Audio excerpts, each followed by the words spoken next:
नमस्ते दोस्तों, आपका स्वागत है हमारे YouTube चैनल पर। आज हम आपको एक दिलचस्प कहानी सुनाएंगे, खून और चाहत। जैसे ही सूरज न्यू ऑर्लियंस की ऐतिहासिक सड़कों पर डूबता है, चार्लोट पर्यटकों और स्थानीय लोगों की भीड़ के बीच से गुजरती है। उसकी आंखें उसके चारों ओर की इमारतों के रंगीन पहलुओं को देखती हैं। वह वर्षों से शहर का दौरा कर रही है और वह फ्रेंच क्वार्टर के हर इंच को अपने हाथ के पिछले हिस्से की तरह जानती है। लेकिन आज की रात कुछ अलग महसूस होती है। जैसे ही वह एक कोने का चक्कर लगाती है, उसे एक छोटी सी गली के प्रवेश द्वार के पास एक आदमी खड़ा दिखाई देता है, जो उसकी ओर पीठ करके खड़ा है। वह लंबा और दुबला है। उसने गहरे रंग का सूट पहना हुआ है, जो शॉर्ट्स और टी शर्ट में पर्यटकों के बीच अजीब लगता है। चार्लोट रुकी, उसकी जिज्ञासा बढ़ी। शुभ संध्या, क्या मैं आपको कुछ मदद कर सकती हूं? वह उस आदमी के पास आकर कहती है। वह आदमी उसकी ओर मुड़ता है और चार्लोट उसकी नीली आंखों और तराशी हुई विशेषताओं से चकित हो जाती है। ऐसा प्रतीत होता है कि वह उसका अध्ययन कर रहा है। उसकी दृष्टि तीव्र और निर्विकार है। मैं शहर के दौरे की तलाश में हूं, वह गहरी मखमली आवाज में कहता है, जो चार्लोट की रीढ़ में सिहरन पैदा कर देती है। ठीक है, आप सही जगह पर आए हैं, चार्लोट जवाब देती है और अपने पेट में तितलियों को नजरअंदाज करने की कोशिश करती है। मैं चार्लोट हूं और मैं फ्रेंच क्वार्टर में सबसे अच्छे दौरे देती हूं। वह आदमी मुस्कुराता है और अपने सफेद दांतों का एक सेट दिखाता है।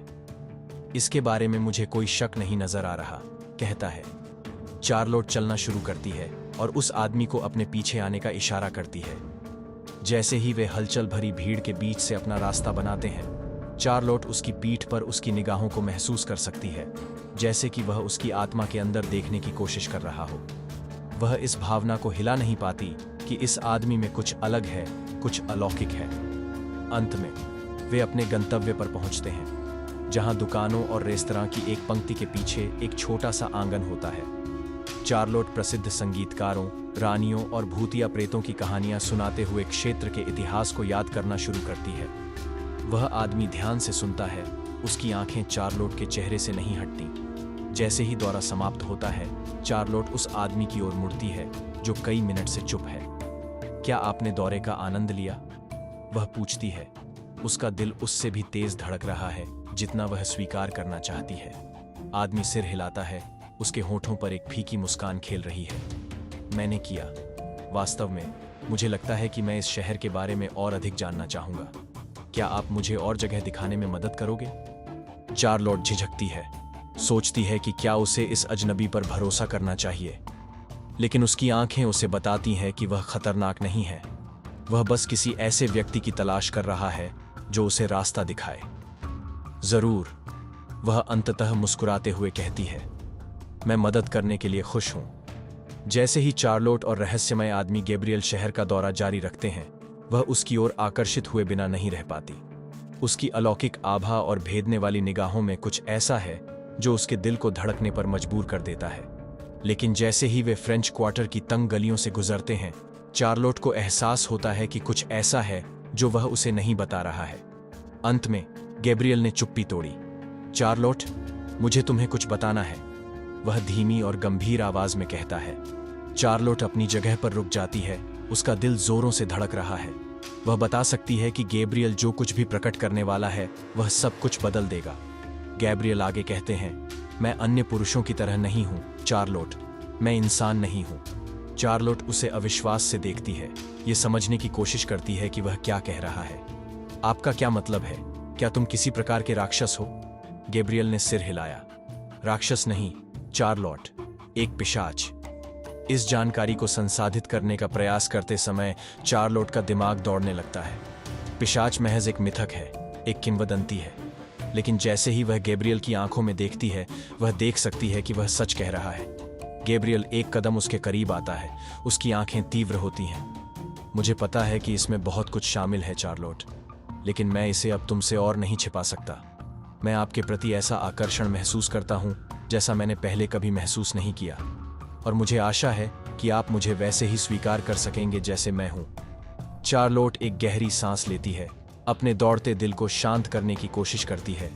वह जानती है कि यह रहस्य उद्घाटन ने सब कुछ बदल दिया है, लेकिन वह गैब्रियल के प्रति महसूस होने वाले आकर्षण से इनकार नहीं कर सकती। मुझे नहीं पता कि क्या कहना है, वह स्वीकार करती है। उसकी आवाज़ फुसफुसाहट से थोड़ी ही ऊपर है। लेकिन गैब्रियल, मैं तुम्हारे बारे में जिस तरह से महसूस करती हूँ उससे इनकार नहीं कर सकती। मैं आपके बारे में और इस दुनिया के बारे में और अधिक जानना चाहता हूँ, जिसके अस्तित्व के बारे में मैं कभी नहीं जानती थी। गैब्रियल मुस्कुराया। उसकी अभिव्यक्ति में राहत का संकेत था। मैं आपके सभी सवालों का जवाब देने का वादा करता हूँ चार्लोट, लेकिन कुछ और भी है जो आपको जानना आवश्यक है। मेरा एक दुश्मन है, एक शक्तिशाली पिशाच शिकारी जो मुझे नष्ट करने से खुद को नहीं रोकेगा, और मेरा हर करीबी खतरे में है। यह खबर सुनकर चार्लोट का दिल बैठ गया। वह जानती है कि खुद को नुकसान से बचाने के लिए उसे गैब्रियल से दूर चले जाना चाहिए, लेकिन वह इस एहसास को हिला नहीं पाती कि वह उसके साथ है, कि वे एक साथ रहने के लिए ही बने हैं। जैसे जैसे रात गहराती जाती है, चार्लोट और गैब्रियल शहर का दौरा जारी रखते हैं, लेकिन अब तात्कालिकता की एक नई भावना के साथ। चार्लोट छाया में छिपे खतरे को महसूस कर सकती है, और वह जानती है कि गैब्रियल का दुश्मन कहीं भी हो सकता है। लेकिन जब वह गैब्रियल की आंखों में देखती है तो उसे पता चलता है कि वह उसके लिए सब कुछ जोखिम में डालने को तैयार है, भले ही इसके लिए उसे अपनी जान जोखिम में डालनी पड़े।